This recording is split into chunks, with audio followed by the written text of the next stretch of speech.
Good evening, praise Lord. Welcome to this video.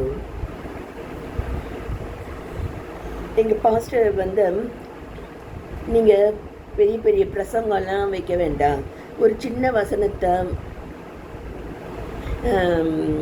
சொல்லுங்க. அது எல்லா இருதயங்கள்லையும் கிரியை செய்வது அது கர்த்தருடைய வேலை, பரிசுத்த ஆவியானவருடைய வேலை அப்படின்னு சொல்வார். அதில் நான் முக்கியமாக கற்றுக்கொண்ட வசனம், அதை பாட்டாக அங்கே அடிக்கடி பாடுவாங்க. 1 தெசலோனிக்கேயர் 5ஆம் அதிகாரத்தில் வருது. எப்பொழுதும் சந்தோஷமாக இருங்கள், ரிஜாய்ஸ் எவர் மோர் அப்படி ஒரு பாட்டு இருக்கு. For this is the will of God, rejoice evermore, for this is the will of God, pray without ceasing, for this is the will of God, in everything give thanks, for this is the will of God. இது சாதாரண chorus தான். இது guitar அடித்து ஒருத்தர் பாடுறாங்கன்னு வைங்க, வாரம் பாடினா கூட அது பெரிய தாக்கத்தை ஏற்படுத்தக்கூடிய ஊழியமாக இருக்கும்.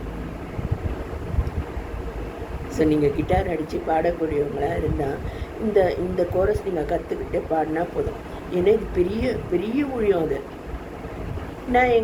நான் பாட்டு பாடக்கூடிய இதை இழந்துட்டேன். நான் கொஞ்சம் அந்த டீச்சிங் கெரியரில் இருந்ததுனால.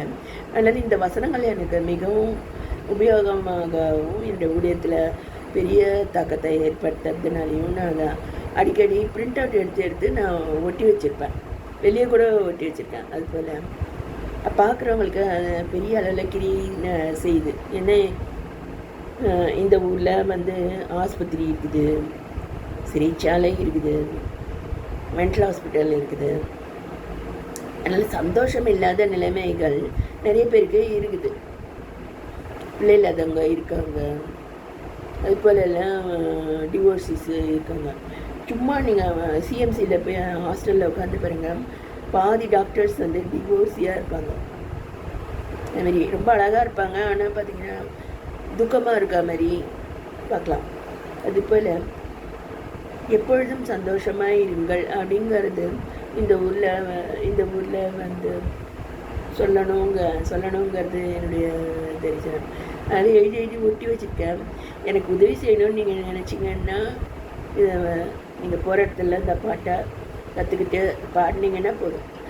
இது பெரிய அளவில் கிரியை செய்யக்கூடிய ஒரு பாடல்.